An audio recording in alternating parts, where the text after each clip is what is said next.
belum pernah sesaat pun dalam hidup kita ini nikmat Allah pernah berhenti. Sejak kita bangun tidur sampai kita tidur kembali, bahkan tidur itu sendiri seluruhnya merupakan nikmat dari Allah. Terhadap nikmat yang sedemikian banyak itu, yang jikalau kita akan mencoba menghitungnya, sungguh kita tidak akan pernah sanggup menghitungnya. Allah cuma minta satu: syukuri nikmat itu. La in syakartum la azidannakum wa la in kafartum inna azabi lasyadid. Kalau kamu bersyukur, aku tambah nikmatku kepadamu. Kalau kamu ingkar, tidak pandai bersyukur, awas loh, azabku itu pedih. Jadi kalau kita mau ambil mafhum dari ayat ini, nikmat bisa berubah menjadi azab kalau kita tidak pandai mensyukurinya. Nikmat bisa berubah menjadi azab kalau kita tidak pandai mensyukurinya. Nikmat apapun itu. Sehingga boleh jadi orang kaya bisa saja masuk surga karena hartanya. Dan orang kaya pun tidak jarang yang masuk neraka juga karena hartanya. Syukur apa tidak syukur? Pejabat bisa saja masuk surga karena jabatannya. Pejabat pun tidak jarang masuk neraka juga karena jabatannya. Syukur apa tidak syukur? Orang berilmu, orang alim sekalipun bisa masuk surga karena ilmunya. Pun orang alim bisa masuk neraka lebih dulu dari penyembah berhala juga karena ilmunya. Syukur apa tidak syukur? Nah, kita zon politikan, makhluk sosial yang tidak mungkin hidup sendiri. Kita bermasyarakat, kita perlu orang lain. Nah, di dalam bergaul bermasyarakat kita bertingkah laku, berperilaku, berbuat, berkata dan sebagainya. Apapun perilaku kita di masyarakat pasti punya dampak bagi orang lain, bagi masyarakat sekitar kita, mungkin juga bagi lingkungan di mana kita hidup, di lingkungan di mana kita tinggal. Nah, dampak inilah yang sering kita tidak perhatikan, bahwa pada dasarnya tidak ada kebebasan mutlak.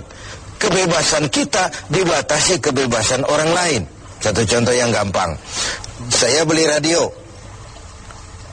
pakai uang saya. Saya setel di rumah saya sekeras-kerasnya. Lalu saya ngomong, radio saya, yang beli saya, pakai uang saya setel di rumah saya, sekeras-kerasnya, gak ada urusan sama orang lain. Itu sikap yang tidak mempedulikan lingkungan. Padahal tetangga saya sebelah juga boleh ngomong begitu. Kata tetangga saya, ini kamar saya.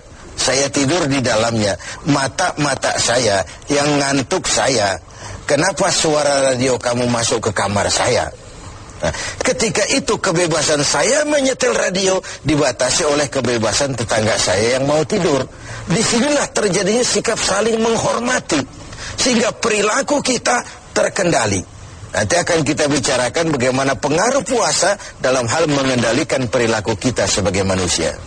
Sebelum kita lanjutkan bincang kita tentang pengendalian perilaku oleh ibadah puasa, mungkin di antara adik-adik kita yang hadir ada yang akan mengajukan pertanyaan lebih dulu. Saya persilakan, siapa? Assalamualaikum warahmatullahi wabarakatuh. Waalaikumsalam. Saat ini di negara kita banyak terjadi bencana. Bagaimana menurut pandangan agama?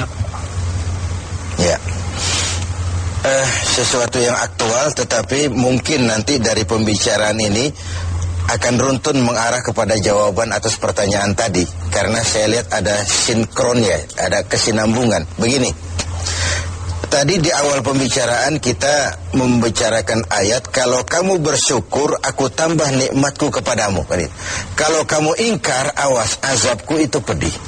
Nah, kita bangsa Indonesia ini oleh Allah dikaruniai sebuah negara yang istilah Al-Quran itu baldatun thayyibah. Sebuah negeri yang begini subur. Buminya, di atas perut bumi kita segala pohon hidup. Di bawah perut bumi kita ada gas, ada minyak, ada batu bara. Laut kita yang merupakan 2/3 negeri ini, pasir lautnya saja bisa dijual menimbun Singapura sana. Ada minyak lepas pantai, ikan kita luar biasa, sehingga negeri-negeri lain sering menangkap ikan di perairan Indonesia. Kemudian hutan kita jutaan hektar. Laut kita kaya, bumi kita kaya, hutan kita kaya. Tetapi rakyat kita masih belum bisa lepas dari kesulitan. Timbul pertanyaan, selama ini kita diberikan hutan yang begitu luas jutaan hektar, apa kerja kita? Nebangin doang, nggak pernah nanemin lagi. Terjadi pengundulan hutan di mana-mana. Yang namanya illegal logging, tidak ngerti juga kita. Penebangan liar itu kok bisa ratusan kubik seperti itu. Akibatnya apa? Tanah longsor, banjir melanda, terjadi pengundulan. Akibat ulah yang kita lakukan sendiri. Mengambil istilah Al-Quran, Zaharal fasadu fil barri wal bahri bima kasabat aydin nas. Bertebaranlah kerusakan di daratan dan di lautan akibat ulah manusia sendiri. Kita yang tidak pandai mensyukuri nikmat Allah, dikaruniai negara yang begini kaya sumber daya alamnya, yang diamanati memegang jabatan, lupa diri dan lupa daratan. Sementara kita sendiri tidak bisa mengelola negeri ini dengan baik. Yang disuruh ngurus beras, sering nimbun beras. Yang disuruh ngurus laut, sering jadi bajak laut. Yang disuruh ngurus hutan, rame-rame jadi orang hutan. Ada fenomena-fenomena seperti itu. Nah, lalu bagaimana kaitannya dengan musibah, dengan bencana yang belakangan datang menimpa kita? Begini, ayat Quran menjelaskan bahwa peringatan Quran itu wattaqu fitnatan la tusibanna allazina zalamu minkum khassah. Takutlah musibah, takutlah bencana, takutlah fitnah yang kalau dia datang tidak hanya menimpa orang-orang yang zalim di antara kamu. Orang yang baik terkena juga akibatnya.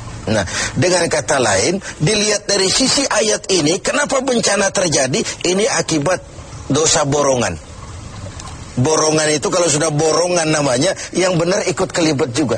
Kita nggak perlu cari kambing hitam, tapi akibat 1-2 orang makan nangka, yang lain ikut kena getahnya semua. Di Aceh yang tertimpa tsunami, banyak sekali saudara kita yang baik-baik di sana. Di Jogja pun begitu, di Pangandaran pun begitu. Entah mereka terkena juga musibah akibat dari segelintir tingkah laku orang. Ini yang perlu kita khawatirkan. Jadi kalau yang ma'ruf jalan, tapi yang munkar juga jalan. Kebajikan ditegakkan, tapi maksiat dilaksanakan. Ketika hukuman datang menghantam yang maksiat, yang baik-baik ini akan terkena juga dampaknya. Walaupun buat orang yang baik-baik, ini merupakan ujian. Kan musibah itu kalau menimpa orang baik-baik namanya ujian tuh. Kalau musibah menimpa orang setengah baik itu 50-50. Di golongan yang sholat rajin, maksiat tekun. Sedekah mau tapi korupsinya lebih gede dari sedekahnya. Cuma lipstik aja ngumpetin korupsinya, dia sedekah. Kemudian yang model seperti ini kalau terkena musibah, itu teguran namanya, bukan ujian. Sebaliknya kalau orang jahat terkena musibah, itu persekot itu, DP. Nah, ini merupakan harus jadi renungan buat kita semua tanpa sekali lagi perlu mencari kambing hitam. Mari sama-sama kita melakukan introspeksi. Berangkat dari ayat yang kita bicarakan sejak awal tadi, nikmat bisa berubah menjadi azab kalau kita tidak pandai mensyukurinya. Nah, ada hadis kursi balah menjelaskan, terkadang melihat ulah manusia, aku ini kepengen turunkan azab saja, kata Allah. Tetapi ketika aku melihat orang-orang tua yang sujud di keheningan malam, bayi-bayi yang tanpa dosa masih menyusu, dan binatang ternak melata mencari makan, murkaku pun surut, azab aku tarik kembali. Kalau kita renungkan hadis ini, masih ada yang meredam murka Allah, menjaga keseimbangan. orang-orang tua yang di keheningan malam sujud sambil berlinang air mata, nangis di hadapan Allah. Kita hutang jasa dengan orang-orang tua seperti itu. Bayi-bayi yang tanpa dosa, masih putih, bersih, masih menyusu. Dan binatang ternak melata mencari makan, itu potret dari lingkungan keseimbangan hidup. Sekarang kan binatang hampir nggak punya tempat. Kita baca dalam berita itu bagaimana di Pekanbaru sana gajah nyasar ke kota karena hutan kebakar. Ya. Air kita nggak berikan tempat, lalu ngayap kemana-mana, masuk ke lingkungan penduduk. Sesuatu yang dulu air ada tempatnya, sekarang semua buat manusia. Sehingga ketika air datang, mana nyasar dia ke tempat kemana-mana.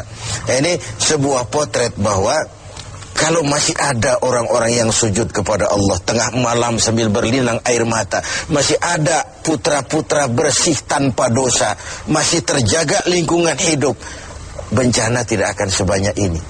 Tapi yang terjadi adalah sebaliknya. Yang diajarkan itu orang tua tengah malam sujud, bayi tanpa dosa menyusu. Nah sekarang akibat terjadinya pergeseran nilai, bayi tanpa dosa sering dibuang ke tempat sampah, sementara orang-orang tua tengah malam rebutan nyusu. Ini kan sebuah kesalah setelan dalam menjalani kehidupan ini. Oleh karena itu, menghadapi banyaknya musibah, menghadapi banyaknya bencana, kita tidak perlu mencari kambing hitam, tapi mari melakukan introspeksi. Kalau diuji, kita bukan saja harus sabar, tapi harus lulus. Nah, kalau ditegur, kita harus berani introspeksi, memperbaiki yang kurang, dan mengurangi yang memang berlebihan. Mudah-mudahan musibah yang banyak menimpa negeri kita belakangan ini adalah teguran. Syukur-syukur kalau dia ujian. Dan sekali lagi, bukan saja kalau dia uji kita harus sabar, tapi juga harus lulus.